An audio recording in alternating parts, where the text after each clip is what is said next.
As we were saying earlier on, we've been producing some excellent documentaries for you on TalkSPORT over the last few years, and we bring you a unique and emotional programme on Sunday evening that explores the power of football in a war zone.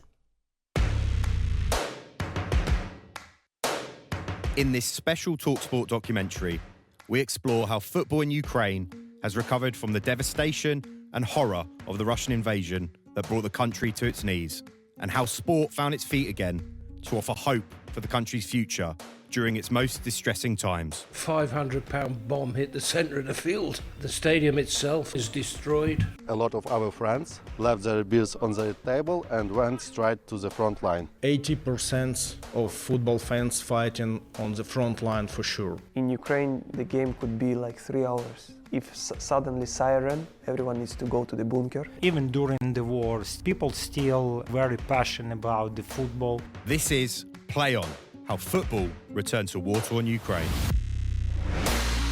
Yeah, that's Andrew Todos, football journalist, who presents Play On, how football returned to war-torn Ukraine. TalkSPORT documentary broadcast on Sunday at 9 o'clock. It's available now on the TalkSPORT Daily podcast feed if you want to have a listen to it. Andrew's popped in to see us. Good afternoon, Andrew.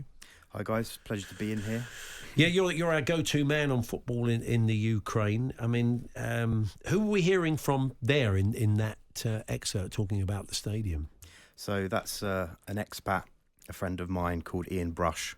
He, over the past, 5-6 years, he's been going to Ukraine rather regularly to follow once Ukrainian Premier League side FC Desna Chernihiv, who are in the north. And in sort of the first few months of the war, their stadium got completely destroyed. As a result of that, they withdrew from the professional status and sort of no longer exist at the moment. There's talk that they might be coming back or something, but sort of the reality of not having a home ground or having a training base and everything surrounded by that, is problematic. Yeah, we're going to play you, in fact, a little clip from that with Ian, so you can hear a little bit more about it. So, you mentioned Desna FC, one of the teams, aren't they, that was caught in the line of fire. And, Ian Brush tells us a little bit more about that. A £500 bomb hit the centre of the field. The crater's 20 foot deep, 50 metres around. The stadium itself, all the tribune is destroyed. The changing rooms are destroyed. The field was the best field in Ukrainian football. It was like a billiard table, but now they grow potatoes. It's heartbreaking.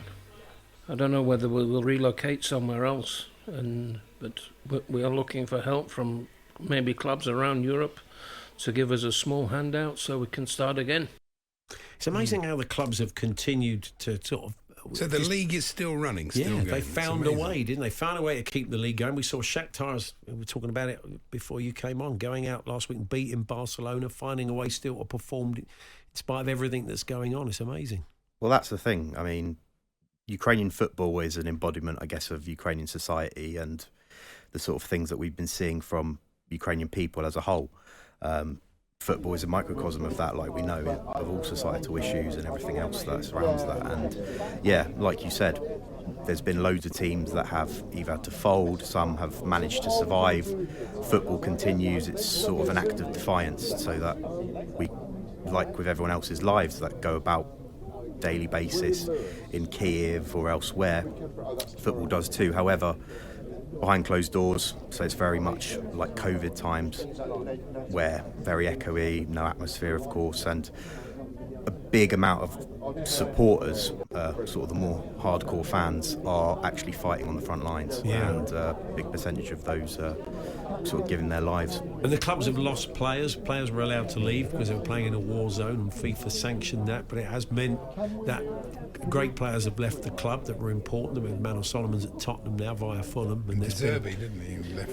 Yeah, that's right. So, they've lost managers as well. So that's been another blow to the game there, hasn't it?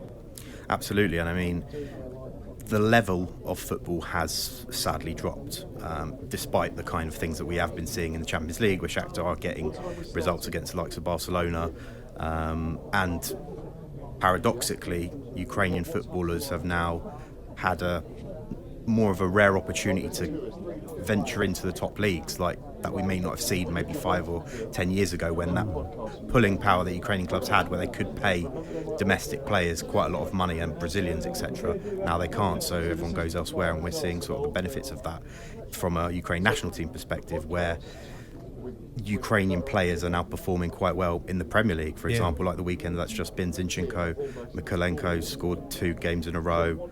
Yarmolyuk's looking quite good for Brentford, and we'll see how it goes. But even Mudrik's improved. Exactly. So it's a strange paradox, and I think it's something that, from a footballing perspective, Ukraine, especially with the war still ongoing and uncertain of when it's going to end, is going to have to deal with going forward, because I can see it getting harder and harder the more obviously this situation continues, obviously with no fans allowed, incomes falling, and everything like that. So we'll see how it progresses. A big weekend for the national team. Yeah, I mean, if you say it's so much part of the national psyche, it'll be a huge boost, won't it, to the nation if they can qualify. But a lot depends tonight on Italy, North Macedonia, because they play on Monday. You say Ukraine play Italy.